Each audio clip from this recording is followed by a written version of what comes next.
Ya, karena ini weekend kita ngomongin yang ringan-ringan aja ya. Kita ngomongin soal kesehatan. Bicara soal ilmu kedokteran, tentu saya nggak bisa. Saya nggak punya ilmu dan pengalamannya.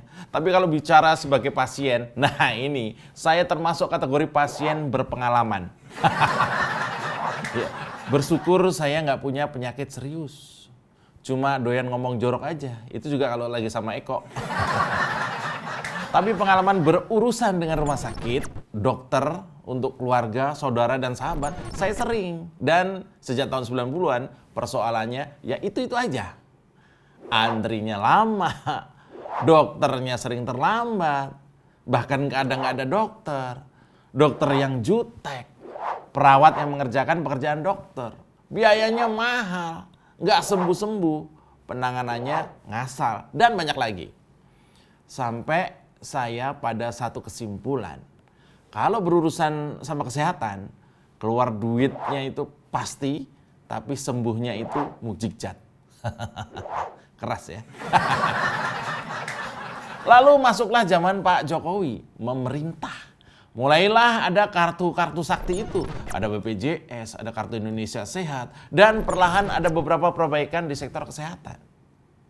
Tapi belakangan saya baru tahu, begitu ada kasus Pak Terawan, ternyata ada organisasi profesi yang kok terlihat lebih powerful ketimbang Menteri Kesehatan, yaitu IDI, Ikatan Dokter Indonesia. Saya nggak tahu IDI itu kerjaannya ngapain aja, saya nggak tahu. Belakangan saya juga baru ngeh kalau IDI itu ya mirip-mirip MUI lah, cuma di bidang kesehatan gitu. Dan berhubung ketuanya ternyata sekarang adalah juga pengurus MUI, ya udah sekalian aja IDI itu yang saya lihat ya seperti MUI, cuman dia doyan nyuntik gitu. Nih ya, kita kan mau ya semakin kesini semakin baik ya. Infrastruktur membaik luar biasa. Ini nanti kita mudik jalan darat udah nggak selama dan sesulit dulu lagi. Jalan tol terbentang di sana sini. Transportasi terjadi pelan tapi pasti. Dari Papua sampai Aceh. Bahkan Kalimantan juga bakal punya kereta api. Ribuan kilo jalan tol, transportasi memang mutlak diperlukan. Biar kita gampang kemana-mana. Masa cuma keliling di seputar patung kuda mulu kayak kadrun. Nah, sekarang kita juga mau semakin baik di bidang kesehatan, coy. Masa gini-gini aja, antri dokter lama, dokter terlambat. Nggak ada dokter. Dokter yang jutek, perawat yang mengerjakan pekerjaan dokter. Biayanya mahal, nggak sembuh-sembuh. Penanganannya ngasal, dan banyak lagi. Kita nggak mau cuman gitu-gitu aja. Cuma saya nggak tahu nih ya, ini terus terang saya nggak tahu mulainya dari mana. Kalau dari IDI, wah saya nggak yakin. Orangnya galak-galak. Apalagi namanya dunia kedokteran itu kayak planet tersendiri. Awam nih kayak kita nih, mana paham. Kita mana tahu soal bisnis obat-obatan mereka. Kita mana paham bagaimana ternyata senioritas itu sangat kental di dunia mereka. Kita mana ngerti bahwa semakin sedikit dokter itu buat kita susah. Tapi diduga malah membuat mereka malah senang. Cuan Mas Cuan. Lalu kemana kita mengadu soal antri dokter lama, dokter yang sering terlambat, bahkan kadang nggak ada dokter yang jutek, perawat yang mengerjakan pekerjaan dokter, yang biayanya kadang-kadang mahal, nggak sembuh-sembuh, penanganan ngasal, dan banyak lagi tadi. Anggap saja kita ini nggak ngerti. IDI itu memikirkan kita sebagai rakyat sekaligus pasien nggak sih? IDI itu ngerti nggak kalau berdasarkan data Organisasi Kesehatan Dunia atau WHO, jumlah dokter di Indonesia dinilai paling rendah di dunia. Hal ini yang menghambat akses masyarakat terhadap dunia kesehatan. Jumlah dokter atau perbandingan jumlah penduduk dengan jumlah dokter di Indonesia ternyata terendah di dunia. Wow, bisa gitu ya? Pantesan. Lebih banyak tukang hitan. Titit mulai diurusin. Nah, Lalu kemana kita mengadu soal antri dokter yang lama, dokter yang sering terlambat, nggak ada dokter, dokter yang jutek, perawat yang mengerjakan pekerjaan dokter, kadang-kadang juga apalagi biayanya mahal, nggak sembuh-sembuh, penanganan ngasal, dan banyak lagi nih. Selamat datang di Oposisi 69 FM bersama saya, Mas Jopray. Tarik Bambang. Indonesia, oposisi tanpa isi kepala. Oh no, ini negara gua. Oposisi gak ada otaknya. Semua isu jadi santapan, tak ada solusi, semua ratapan. Sekedar pusing dengan ucapan, sadar diri tak berani melawan. Oh no, ini negara gua. Oposisi gak ada otaknya. Bangsat! Yo, belum lama saya ke dokter gigi. Dokter gigi ya, bukan dokter biji. Ke dokter gigi karena saya mau cabut gigi yang tumbuhnya ngaco. Bukannya ke atas tapi ke samping. Jadi gigi saya ini melengos. Karena terlalu sering makan makanan yang gak sesuai dengan selera gigi saya. Jadi dia melengos. Dan sekarang di zaman sosial media dan juga aplikasi ini lumayan ada jawaban soal kemudahan. Cukup pakai WA atau aplikasi seperti Halodoc. Ternyata jadi mempercepat akses kesehatan. Dan menurut saya inilah berkah dari pandemi. Aplikasi kesehatan jadi membantu sekali. Sepertinya transformasi kesehatan sudah dimulai nih. Sepertinya Pak Jokowi meminta ke Pak Menteri Kesehatan, Pak Budi Gunadi Sadikin, untuk jadi komandan transformasi sistem kesehatan.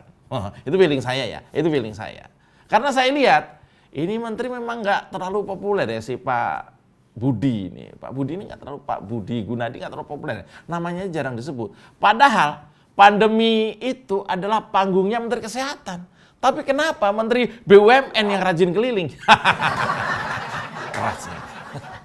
Iya betul. Saya perhatikan nih Pak Menkes Budi Sadikin ini sedikit mirip dengan ingat nggak Pak Jonan, Ignatius Jonan, ingat nggak?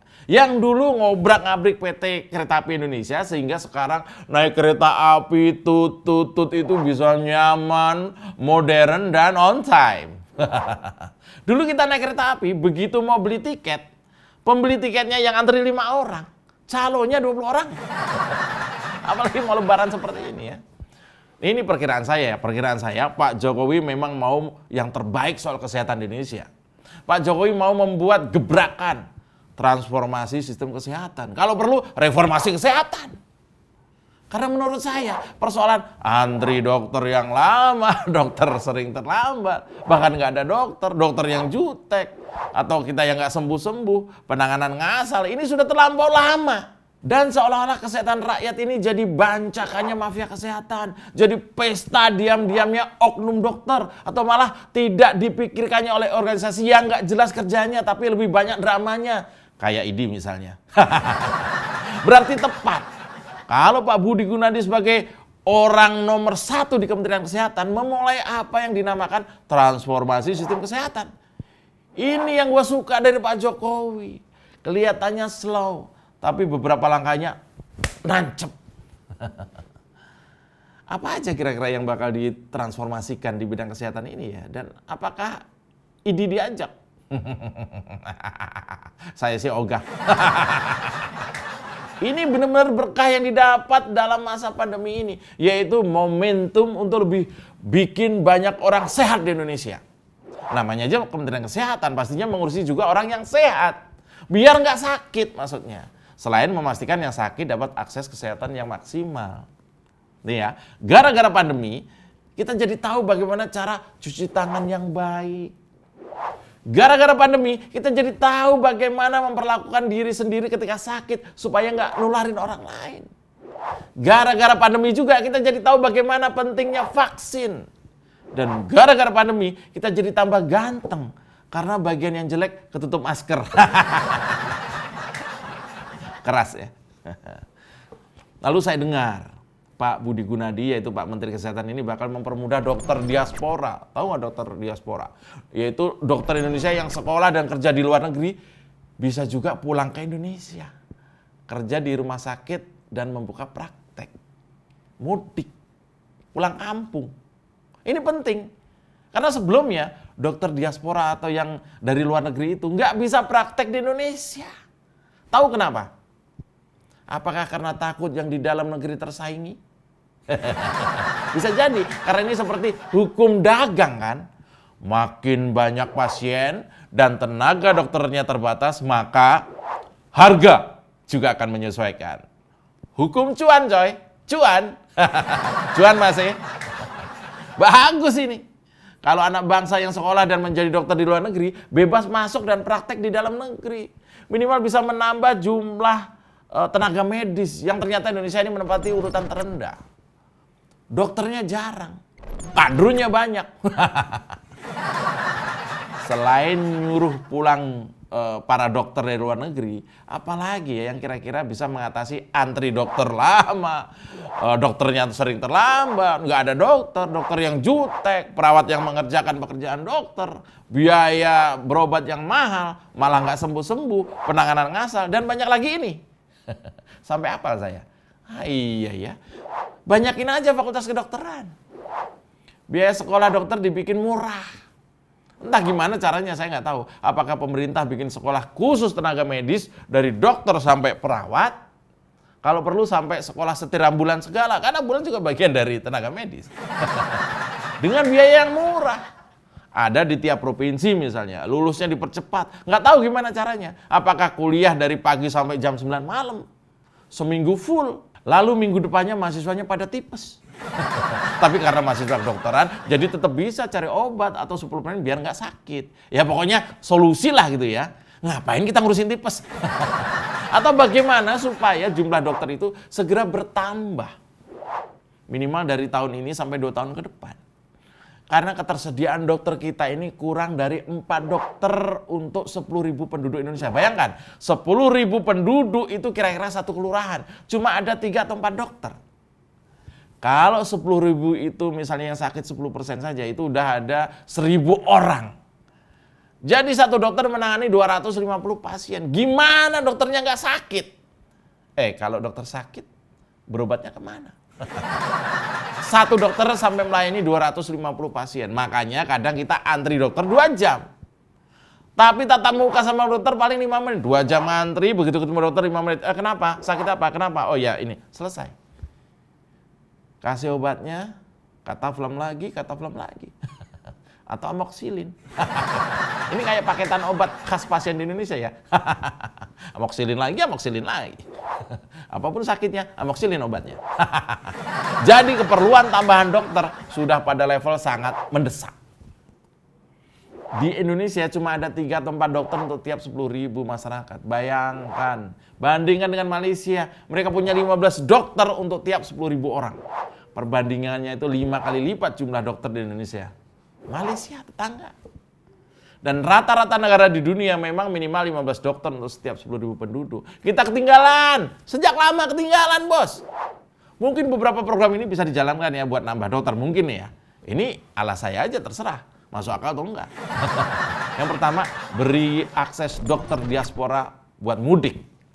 Dan mengabdi pada negara minimal 2 tahun pertama lah. Perbanyak jumlah lulusan fakultas kedokteran. Bisa bangun kampus yang terjangkau buat calon-calon dokter baru. Memang, kalau bicara soal transformasi sistem kesehatan, kita sebagai awam cuma berharap antri dokter nggak lama. Dokter jadi tepat waktu. Kepastian ditangani langsung oleh dokter.